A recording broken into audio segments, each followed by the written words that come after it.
Cher frère, salam alaikum. Alaikum salam. J'espère que tu vas bien. Ça va et toi? Ça va, alhamdoulilah. Salam alaikum, cher frère. Alaikum salam, mon très cher frère. Donc on est ensemble pour faire une vidéo sur deux nouveaux sujets, enfin deux sujets que tu vas aborder. Un sur le verset 238 de la sourate 2. Absolument. Relatif à la salat médiane et des nouvelles informations sur le tarawih. En tout cas, une nouvelle information sur le tarawih. Donc avant tout, A'udhu billahi minash shaitanir rajim, bismillahir rahmanir rahim, wa salatu wa salam ala sayyidina Muhammadin wa ala alihi wa sahbihi ajma'in, wa salam alaykum wa rahmatullahi wa barakatuh.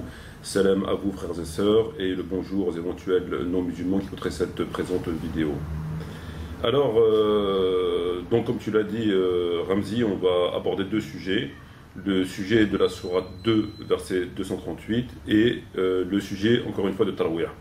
Puisque j'ai découvert un autre élément très important concernant la période de Tarawih, et que je considère être à charge.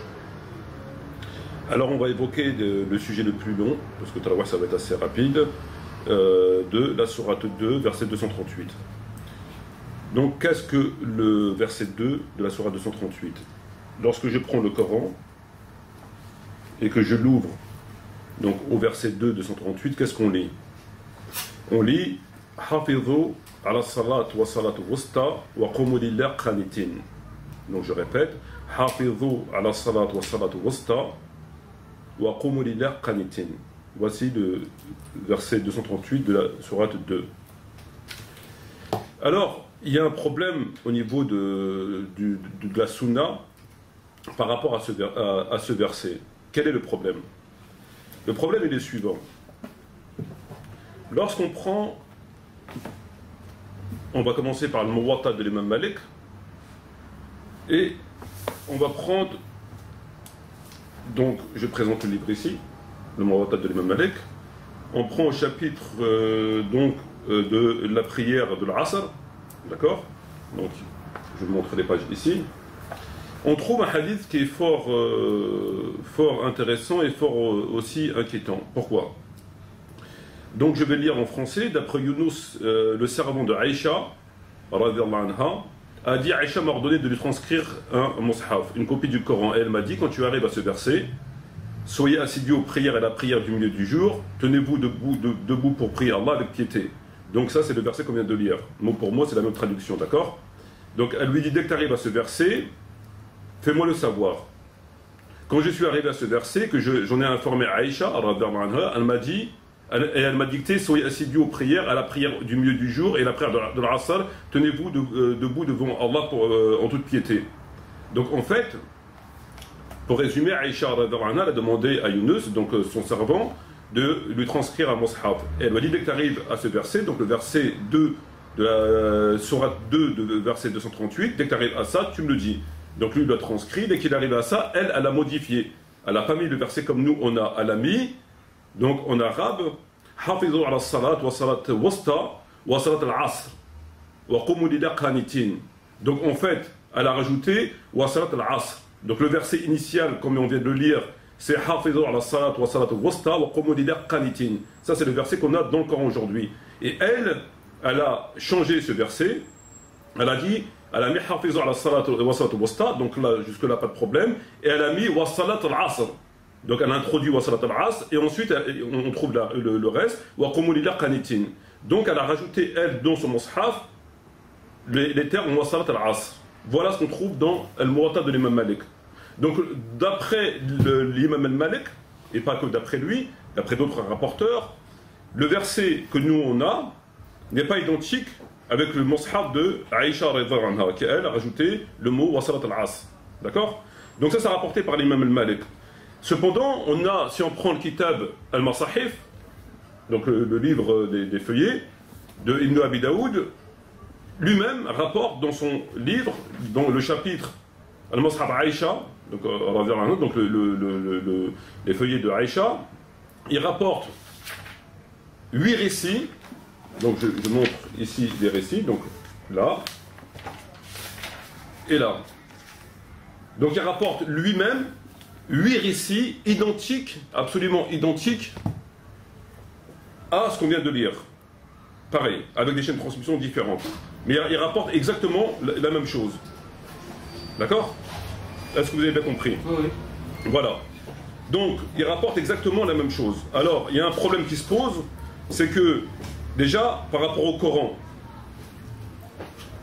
le verset n'est pas identique avec ce qui est rapporté dans la Sunna. Il y a le mot Wasalat al-Asr qui a été rajouté. D'accord? Donc, il y a un problème.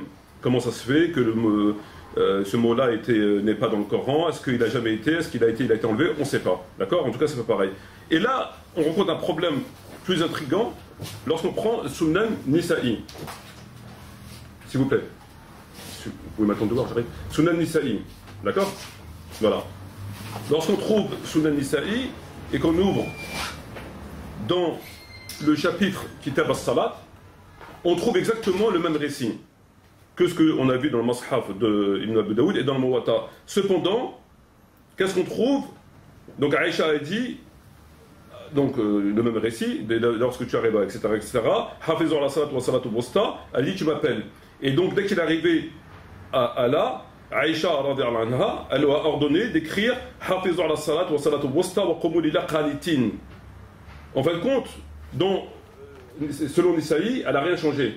Elle n'a pas rajouté le mot. C'est exactement le même récit qu'on a vu. Donc Aïcha demande à un tel de transcrire un mushaf. Elle lui dit, est-ce que tu arrives au verset Hafizur ala salat wa salat wusta, tu m'appelles. Donc il est arrivé à ce verset-là. Et lorsqu'il est arrivé, elle lui a dit, tu écris Hafizur ala salat wa salat wusta wa qumu lillahi qanitin. Donc en fait, elle a rajouté, elle, non pas le mot asr, mais elle a juste rajouté le mot wa qumu lillahi qanitin. Donc le terme qu'on a aujourd'hui. D'accord? Donc elle, dans son texte, elle n'a absolument rien rajouté. Donc le verset qui est écrit initialement, c'est Hafizur la salat wa salat wusta, c'est ce qu'on a, Hafizur la salat wa salat wusta, et elle a rajouté wa qumu lillahi qanitin. C'est ce qu'on a dans le Coran aujourd'hui. Donc il y a un problème. Il y a un très gros problème, puisque selon Nisaï, Aïcha alors, a demandé à son servant de lui transcrire un Coran, et elle lui dit, lorsque tu arrives au verset Hafizur la salat wa salat wusta, tu m'appelles. Donc lui, dès qu'il est arrivé à ce verset-là, il l'a appelé. Elle a juste rajouté wa qumu lillahi qanitin, ce qu'on a dans le Coran. Mais dans tous les autres récits qu'on a vus, donc notamment les 8 récits de Kitab al-Masahif d'Ibn Abu Daoud et le Muwatta de l'imam Malik, c'est pas ça. Elle lui a dit, comme on l'a vu, dès que tu arrives à ce verset, tu me le dis. Elle a rajouté Wasalat al-Asr, wa qumu lillahi qanitin. Donc d'abord Wasalat al-Asr, et après wa qumu lillahi qanitin. Donc elle a mis le mot Wasalat al-Asr. Donc on ne sait pas d'où pourrait venir la manipulation. Voilà. C'est intriguant de voir que le hadith c'est le même. C'est exactement le même. Il y a des différences. C'est exactement le même. Des différences qui sont importantes. Parce que ça suggère une manipulation de voir qu'il y a le même hadith, mais d'un côté on dit que bon, il n'y a pas de problème, et de l'autre côté on dit que non, il y a des mots qui manquent. Il y a des mots qui manquent. Il y a forcément une manipulation. Alors la manipulation, est-ce qu'elle est du fait... Est-ce que la version de Nisaï, elle est la bonne? Donc Aïcha, elle aurait demandé de lui écrire un mushaf, et donc elle lui dit, lorsque tu arrives à ce verset, tu me dis, et donc il lui aurait dit, et elle aurait rajouté wa qumu lillahi qanitin, conformément au Coran qu'on a. Donc cette version, elle serait la bonne, donc il n'y a pas de problème avec le verset de 238 sera 2, alors rajouter juste le mot qu'on a, ou alors cette version elle est fausse, et en fait compte c'est l'autre version de l'imam Malik et de Kitab al-Masahif et de bien d'autres qui est bonne, et dans ces cas-là il y a un problème, puisqu'elle a rajouté Wasalat al-Asr entre avant le mot wa qumu lillahi qanitin. Est-ce que le fait qu'il soit rapporté 8 fois avec des chaînes de transmission différentes soit un gage de... Ah ben oui, parce que c'est des gens différents. C'est carrément des gens différents. Là, on a la même chaîne de transmission entre l'imam Nisaï, l'imam Malik. On a la même chaîne de transmission. Cependant, le texte, il a été modifié. Un, il dit, elle a appelé pour ça, il n'y a pas de problème, elle a juste rajouté le mot conforme au Coran. Et l'autre, il dit carrément, elle a rajouté un mot qui n'existait pas à l'origine du Coran, avec la même chaîne de transmission. D'accord? Donc là, tu as 2 textes. Et à côté de ça, tu as 10 textes ici, ou 8 textes, et d'autres ailleurs dans d'autres rapporteurs, avec des chaînes de personnes différentes. C'est pas les mêmes personnes qui, eux, rapportent autre chose. Donc bien oui, c'est un élément qui tenterait à corroborer que, en fin de compte, la version erronée est celle de d'Isaïe. C'est-à-dire qu'en fin de compte, Aïcha n'a rien rajouté dans le Coran. D'ailleurs, il est assez étonnant, on pourrait éventuellement se poser la question, c'est que Pourquoi Aïcha radiallahu anha elle aurait appelé quelqu'un pour lui transcrire un Coran si c'est pour écrire ce qu'il avait déjà écrit? Et d'ailleurs, cette version-là du Coran, on la trouve non seulement chez Aïcha, mais chez aussi Hafsa radiallahu anha. Elle-même, elle a rajouté le mot wasat al-asr. Lorsqu'on lit les textes, elle dit hafizu ala salat wa salat wusta wa salat al-asr. Donc il a dit exactement, et c'est rapporté 9 fois, elle dit exactement comme Aïcha. Donc on a deux récits, un de Hafsa et l'autre de Aïcha, qui eux-mêmes disent la même chose. On a simplement un texte de Nisaï qui lui dit qu'elle n'a rien rajouté, quoi. Donc il y a un très gros problème. Et d'ailleurs, pour terminer sur la question, c'est que à quoi bon Aïcha aurait demandé à une personne de lui transcrire un mushaf si c'est pour écrire ce qu'il y avait déjà écrit dans le Coran? C'est déjà écrit dans le Coran, donc elle va pas lui dire dès que tu arrives à ce verset, dis-le-moi, parce que c'est la même chose qui est elle aurait essayé, pour le reste, elle a laissé écrire. Donc pour qu'elle lui dès que tu arrives à ce verset, dis-le-moi. Si elle lui dit dis-le-moi, c'est justement éventuellement pour changer quelque chose. C'est pour acheter un truc elle a et que les autres n'ont pas. Tu vois? C'est qu'elle a quelque chose d'important à dire. C'est qu'elle a quelque chose en tout cas de différent à dire, parce que sinon on va pas dire dès que tu arrives à ce verset, dis-le-moi. Voilà.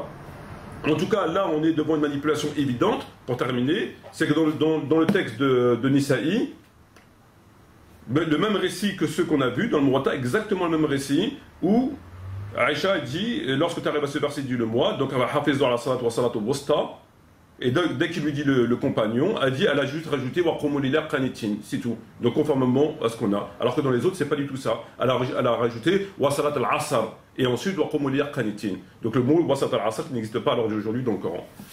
Voilà pour la preuve. Vous avez des questions? Très bien. Ce qui semble le plus probable, ce qui semble le plus sûr, c'est qu'il manque des mots dans le Coran. Il manque des mots dans ce verset. D'après le Muwatta de l'imam Malik, d'après le Kitab al-Masahib de Ibn Abi Daoud et d'après d'autres rapporteurs, on a un texte dans lequel on apprend que Aïcha, radiyallahu anha, elle a rajouté le mot wa salat al-asr. Voilà. C'est ce qui est le plus sûr. C'est ce qui est rapporté par. On a vu 20 fois entre le Mashaf de Aïcha et de Hafsa, une vingtaine de fois. Et dans la version de Nisaï, il n'y a pas. Elle a rien rajouté en fait. Elle a juste rajouté wa qmu lillahi qanitin. Donc on ne sait pas pourquoi qu'elle a demandé à la personne de venir. Il n'y a rien modifié. Par rapport au fait que, d'après les éléments que tu as et qui sont pour lesquels on n'a rien à dire, c'est des éléments d'après des livres de sources, le fait qu'il manque des mots dans le Coran, pour moi c'est quelque chose de choquant. Et qu'est-ce que ça. Est-ce que ça enlève. On n'est pas là pour évoquer le fond de la question du problème. On est là pour aborder des évidences. Et ces évidences-là nous apprennent ce qu'on vient de dire. C'est-à-dire que dans tel Coran, il y a tel mot qui n'est pas dans le Coran aujourd'hui, ces contradictions-là. Après le reste du fond, etc., de la question du Coran lui-même, comment ça se fait, pourquoi le verset d'adapter, etc., ça c'est notre question et on n'aura pas le temps de l'aborder ici. D'accord. Voilà. Donc maintenant, on va aborder la question de Tarawih, qui est aussi très intéressante. Alors, toujours dans le livre de Sunan an-Nisa'i, lorsqu'on l'ouvre au chapitre, c'est très intéressant là. Alors, Kitab al-Qiyam al-Lil, d'accord? On trouve un hadith. Alors nous, on avait vu dans les précédentes vidéos et les sujets qu'on a évoqués par rapport à Tarawih qu'il y avait deux hadiths. Il y avait le hadith qui dit que ce qui m'a empêché de vous rejoindre, c'est que je crains que cette prière ne soit une obligation pour vous, point la ligne. Et un autre hadith qui disait Fasalu ayyuhannas fi buyutikum. Donc deux hadiths. On avait vu que eux, ils s'étaient appuyés sur le hadith qui avait dit ce qui m'a empêché de vous rejoindre. C'est que je crains que ce soit pour vous une obligation. Que ça devienne pour vous une obligation. Voilà. Après quoi, ils ont fait leur ijtihad en disant que le prophète il est mort, etc. etc. C'est ce qu'on connaît de leur position, d'accord? Et donc on a vu l'autre hadith. Or, il s'avère, il est fort probable que c'est le même hadith. Simplement, il a été coupé. C'est exactement le même hadith. Lorsqu'on prend le livre de Nisaï, on lit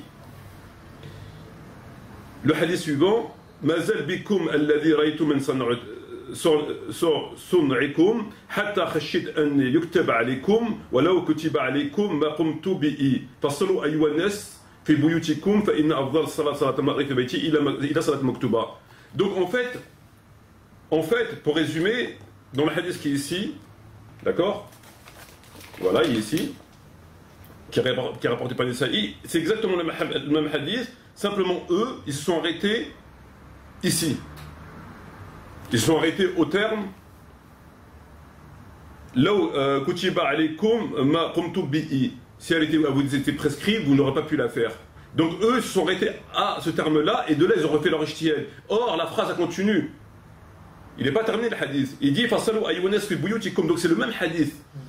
Mais simplement, ils auraient fait un ijtihad sur une partie du hadith. Oui. Tu vois ce que je veux dire? Je vois. Tu vois? La partie la plus importante, c'est... Voilà. Donc en fait, lorsqu'ils prennent, eux, le hadith, et qu'ils te disent, voilà, le prophète Mohammed, il a dit, ce qui m'a empêché de vous rejoindre, et que j'ai craint, c'est qu'ils prennent vos obligations, point, et que de là, ils ont fait leur ijtihad, en disant, il ne l'a pas interdit, etc., c'est beaucoup plus grave qu'on pensait, puisque, vraisemblablement, ils se sont arrêtés à la moitié du texte. Puisque dans le texte de Nisaï, il n'est pas terminé, le prophète, il n'a pas terminé son propos. Il n'a pas terminé, on a un point, on a une virgule. Il n'a pas terminé son propos, il continue le prophète. Mais à la suite, on a fasalu ayyuhannas fi buyutikum. Il donne un ordre. Voilà, donc eux, ils auraient fait un ijtihad à partir de là. Ils sont arrêtés à ça. Donc ils ont coupé le texte. Alors que le texte, le hadith du prophète Mohammed, il continue. Ce texte-là apparaît ailleurs que chez Nisaï? Je l'ai trouvé aussi dans Tabarani. Voilà.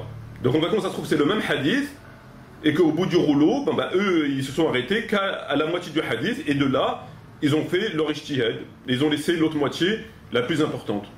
En quoi c'est important par rapport au tarawih, enfin par rapport aux conclusions que tu en tires? C'est primordial.